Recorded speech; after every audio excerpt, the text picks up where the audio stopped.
कबूतरी रहा करती थी। उसकी एक बेटी भी थी जिसका नाम दुलारी कबूतरी था। बबली के घर एक काम वाली बाई थी।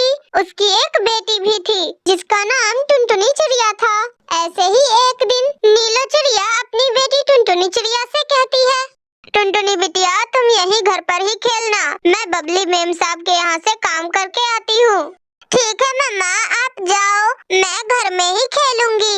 फिर जैसे ही नीलो चिड़िया बबली कबूतरी के घर पहुँचती है तो बबली कबूतरी उससे कहती है, अरे नीलो ये लो पैसे और जाओ बाजार जाकर कुछ फ्रूट्स लेकर आओ। ठीक है मालकिन, मैं अभी लेकर आती हूँ।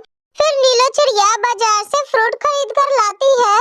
तब बबली कबूतरी उससे कहती है, अरे नीलो तुमने ये फ्रूट यहाँ लाकर क्यों रख दिए? जाओ जाकर किचन में टोकरी में रख दो। ठीक है मालकिन, मैं अभी इन्हें टोकरी में रख देती हूँ। फिर थोड़ी देर बाद, मालकिन मैंने तो आज का सारा ही काम कर दिया, क्या अब मैं अपने घर जा सकती हूँ? मालकिन मेरी बेटी वहाँ भूखी है, वो मेरा इंतजार कर रही होगी। नहीं नीलो, तुझे अभी नहीं जाना, तू देख नहीं रही है मेरे बेटे को भी भूख लग रही है। चल अब जल्दी से जाकर टोकरी से फल निकाल कर काट दे। ठीक है मालकिन, मैं अभी आपको फल काट कर देती हूँ। फिर नीलो चिड़िया बबली कबूतरी को फल काट कर देती है। हाँ अब ठीक है, अब तू अपने घर जा सकती है। नीलो चिड़िया के घर पहुँचते ही उसकी बेटी टुनटुनी चिड़िया उससे कहती है, मम्मा मुझे बहुत जोरों की भूख लगी है, मुझे जल्दी से कुछ खाने को दो।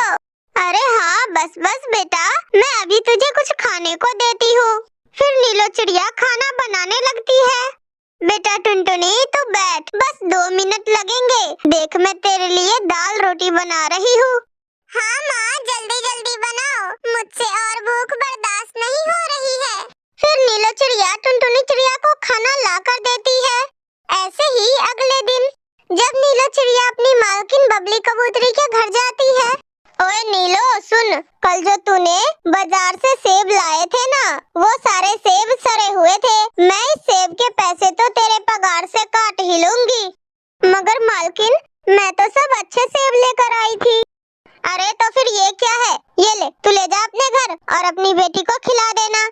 मालकिन एक तो मेरी पगार कम है और ऊपर से आप इसमें से काट रही है, मुझ गरीब के साथ ऐसी नाइंसाफी मत कीजिए मालकिन।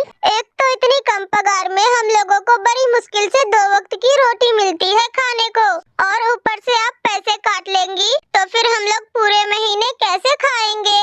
अरे नीलो पैसे कमाने पड़ते हैं, कोई पेड़ पर नहीं लगते, और इन्हें कमाने के लिए दिन भर मेहनत करनी पड़ती है। तभी बबली कबूतरी की बेटी दुलारी कबूतरी वहाँ आती है। माँ आज मैं पिज्जा खाऊंगी, आप मेरे लिए पिज्जा ऑर्डर कर दो। हाँ हाँ ठीक है बेटा, मैं अभी ऑर्डर कर देती हूँ। मालकिन आप मेरी मानो तो बच्चों को घर का बना खाना खिलाना चाहिए, बाहरी खाना बच्चों की सेहत के लिए अच्छा नहीं होता है। ओए देख भी नहीं लो, तू मेरे यहाँ काम करती है तो सिर्फ काम से ही मतलब रखा कर, तुम्हें ज्यादा मुझे ज्ञान देने की जरूरत नहीं है। मेरे पास इतने पैसे हैं कि मैं अपनी बच्ची का हर एक ख्वाहिश पूरा कर सकती हूँ। तुम गरीब पक्षी हमें देखकर जलते हो, इसलिए हमेशा यही कहते हो ये अच्छा है ये बुरा है। मालकिन मेरे कहने का वो मतलब नहीं था, मैं भी एक माँ हूँ, मैं इतना तो जानती हूँ कि बच्चों के लिए खाना कौन सा अच्छा है, मैं तो वो बस आपको बता रही थी, आगे आपकी मर्जी। तभी डिलीवरी बॉय पिज्जा लेकर वहाँ आ जाता है। मैम ये रहा आपका पार्सल। फिर जैसे ही दुलारी पिज्जा खाती है उसे उल्टियाँ होने लग जाती है। अरे बेटा तुम्हें क्या हुआ, तुम इतनी उल्टियाँ क्यों कर रही हो? मालकिन आप घबराइए मत, मैं अभी नींबू पानी लेकर आती हूँ, दुलारी बिटिया अभी ठीक हो जाएगी। और हाँ आइंदा से आप इन्हें बाहर का खाना मत दीजिएगा। तू बिल्कुल ठीक कहती है नीलो, मैं कान पकड़ती हूँ, आगे से मैं इसे बाजार का कुछ भी खाने को नहीं दूंगी, मैं घर का बना खाना ही इसे खिलाऊंगी। ये सुनकर नीलो चिड़िया बहुत खुश हो जाती है और फिर अपने काम पर लग जाती है। ऐसे ही समय पंख लगाकर उड़ने लग जाती